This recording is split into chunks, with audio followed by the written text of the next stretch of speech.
omugenyi waffe ayina gy'alaga. Ekyokubiri, mwakoze ekintu kyensinga okwagala. Njagala nnyo nzigye emikolo bwe giti nga mulina abantu ab'enkizo kwe tusibira oluki tuyise mazzi mulamu. Onaleba erinnya bali kutuumye wano onaleba ekibuule erinnya lya Ssemazzi lyongedde okunywera wano kuba ne gana amasannyalaze bagambye gwakola ki.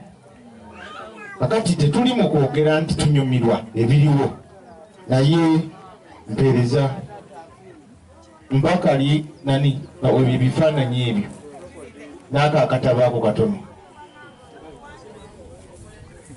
tanka mpeereza ebyo nze njogereko bitono.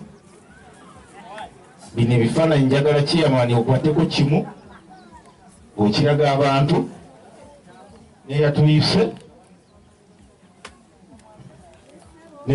nawe kwatako kimu getogumuji kwatako kimu nga era woyimiridde. Fuba okulaba nti sayidi eri ekiraba omu nono ekiraba n'omulala ekiraba nze mbaho ambo onawe bajayogere. Ebigambo bino tetubyogera nti lwakubanga tulina kye tunoonya okutuwa, naye twogera kubanga ge maki. Ono gwe twogerako mumulaba, oyo gwe twogerako mumulaba ono. Kuliko ebigambo Yoweri Kaguta Museveni President continue securing our future 2026-2031. Kitegeeza president akola ki? Kati bw'aba akomawo tumukomyewo nga neonalebo kibule naye akola ki? Kubanga ye pipeline tetulonda NRM. Naye kyenjagala okusaba mwe pressure groups zange zentwala mu ggwanga, mwesigame nnyo kye bayita addresses on social economic transformation and household ki income. Tulowooze nnyo sidio saakoze protocol wa nsonga tuli mu kwogera twanguye tugende, naye nga abakulembeze mwena nabataddemu ekitiibwa. Kakati nze bwe mba wendi omukolo gwonna gwe mbeerako nga national chairman, message gye nfulumya mu pressure group eba ya ggwanga ki.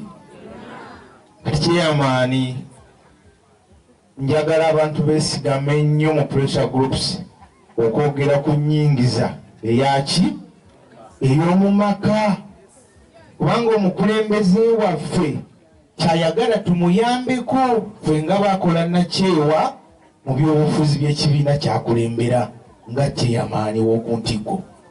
Kitegeeza tetulina bwe tusobola kusula ddoboozi lya president nga tetwogedde ku nnyingiza yaki, era y'emu kuyinza okutuwa enkulaakulana ey'omugirano nga tugyogeddeko. Njagala kwebaza ebigambo ebyogeddwa ssentebe w'eggombolola NRM. Sozi ono musajja mugezigezi nnyo ddala kubanga alina engeri gy'atemyetemyemu ki, nendaba nga tulina gye tulaga.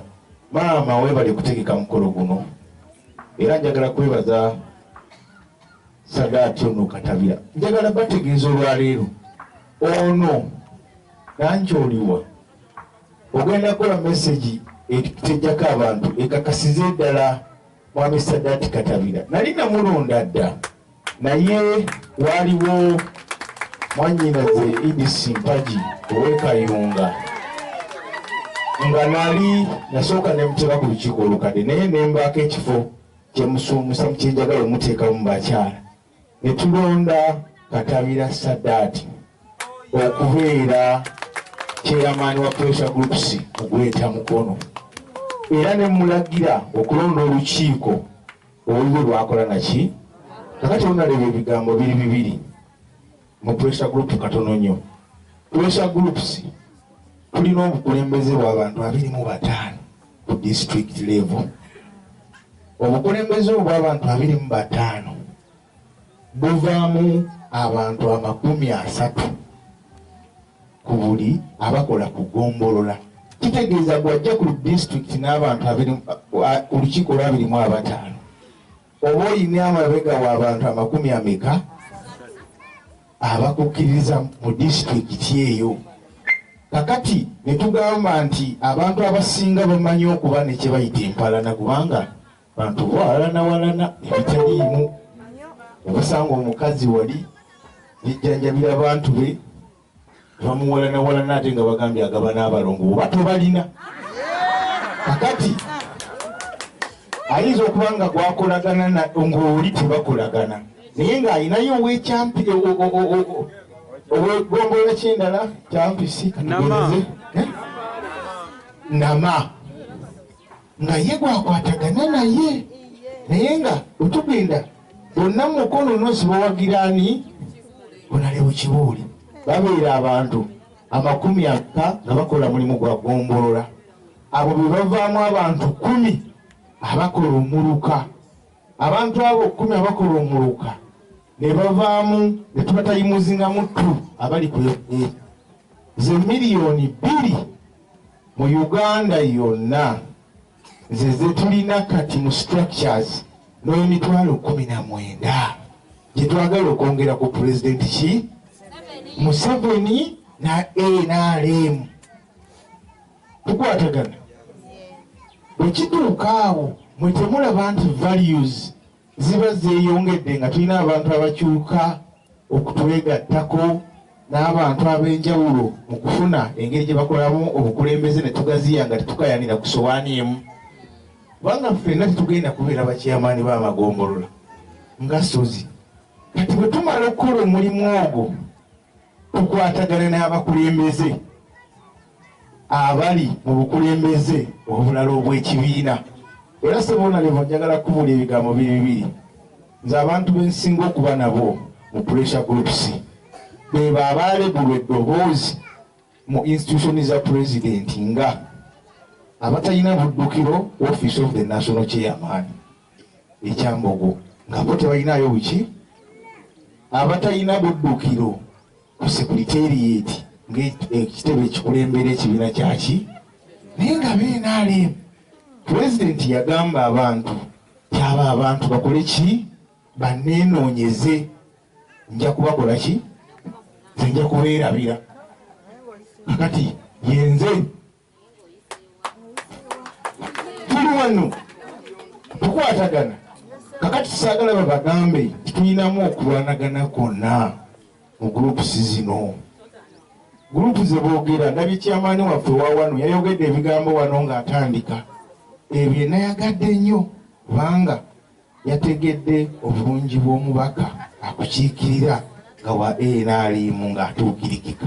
Yayogedde ebigambo ku Ssaalongo ebirungi. Bwe yabyogedde nentegeera wadde yabadde ayambadde t-shirt ino eya Yellow Checkers. Yellow Checkers nze nasooka ogitongoza nagitongoleza nankulabye mu luguudo, naye mulimu abavubuka bagenzi batandika okumera ki obuwawaatiro obutinitini, naye twatayagala kutambula naffe kitwali buzibu. Naye ekirungi tebamaliriza ate nabo obambi tuli nabo, so temubaboola olw'ensonga nti nabo tutambula naki, wabula mugoberere ebikolebwa abamu mu bo. Tukwatagana kubanga nze sigenda kuva Gomba gyenzaalibwa gyendi asisita RDC waayo ate nzije tunuulire eby'emukono. Ab'emukono muteekwa kwemalira ensonga zammwe n'obukulembeze bwammwe ne mutwaliza lusi. So nsaba Ssaalongo kkiriza mwoyo mulungi. Omusajja ayogedde ensonga ye ate nange chairman wange muguyita mukono olw'okuba twagala okuteeka battalion ey'amaanyi mu kalulu kuba gwe nkulinamu interest. Ebibyo mbyeyagaliramu mpulira emirembe. Ng'oli minisita bino ebya ddala, ng'oli MP bino ebya ddala. Mbabuulira wano tetuli mu kuwaana naye mube tulinawo Katonda baasobola okutuyamba mu Buganda wano. Mu Buganda yoyo Ssaalongo Kibuule Semazi bwe mutalwana nnyo kulabika nti tumuzza mu paalamenti tetulina bantu bagenda kutuusa birowoozo byaffe. Bwe mutalwana nnyo ne tumuzza mu paalamenti tujja kuluzinga ministry. Naye kino kankibagambe wadde bimu sirabyagala. Abalwanyisa Honorable Kibuule tebaali mwe balonzi mwekka, mwalimu abakozi ate nabo mu gavumenti ne mu bitongole ne mu maka g'obwa president. You can imagine. Ekyo si kikye, naye saagala muntu atabeera. Bw'oba oyagala kuweereza mu maka g'obwa president mu State House, beera eyo gy'oba okolera obuki. Bw'obeera genero, kola ensonga z'amagye nga bwe zoogera. Tukwatagana ono mulekera abantu bali mukono noosi. So Honorable ojja kunsonyiwa, naye waliwo abayinza okuwulira obubi nga twogedde, naye ba kingmakers muno tumanyi abalimu. Okiwulira Honorable Kibuule mwali, mulimu abakungu abalala, General Katumba Wamala mwali talina buzibu, General Royiso mwali bimu bikyukakyuka ebintu bye ne bamuwa amawulire amakyamu. Saagala gatambulire ku mbeera eno, twawulirize bye tugamba kwaffe tuli kuki. Twagala kwiza Kibuule mu ntefu. Kubanga nze ndaba ebintu awo bonna byonna ebisinga ebyakolebwa byali biwoomera amatu. So Saalongo njagala kugumya tiimu ene kye bayita pressure group, beera omuwolereza waazo kubanga nazo zigenda kuyimirira naawe. Era nange mu bimu ku bitundu bye ngenda okusimbamu amakanda, bwemba mumanyi bulungi kitwogera, wano nja kubeerayo. Guno mulundi gwange gwa nga nkomayo muki nga nsaggula Kibuule oyo okulaba nti akola ki, ayimirira. Temulina kyemugenda kutusasula kirala nga temututeereddeewo miwaatwa ky'abantu be tugenda kwogera nabo nga batuusa ensonga zammwe. Ono kyabadde ayogera Sadaati kuba kati nkubirira ng'abagamba nti Sserubiri bw'atuuka mumuwulirize kuba ayogera nsonga zaki. Nze njagala abalonzi bano Honorable batandika okubaako akadini ke bafunamu mu byobufuzi nga Pulezidenti bwe yatusaba. Akakatono ke basobola okufunamu kwe kubabeererawo ku mikono nga gino. Weebale nnyo, weebalire ddala okubaawo wano olwaleero. Era nange bwe mbadde nzija nze ne ntuuka ne nsanyuka nga ntuuse eno nga mpitidde nenzikako mu bwalo ne nnyingirako mu bwalo ne ŋŋoma bwe nsanze ensonga nga bweri ng'omukyalo ono yagitegese. Weebale nnyo, weebalire ddala. Ate ne neebaza n'abakulembeze bammwe mwenna ti obukulembeze bwa pressure group mugweta mukono tebutuso. Najja champion ne tugiteekako omukisa Honorable Kibuule yaliwo. Najja iteekako ki tonta ne tugiblessinga. Tonta netuyamba okukola omulimu gwe nabasomesa ogw'okugatta pressure groups ne bajja bano ne bajja ono champion ono bonna twatuula waka mu ofisi yange wali eboddo mu Kayembe nno wetutuula ffe ne twasa ebyaffe.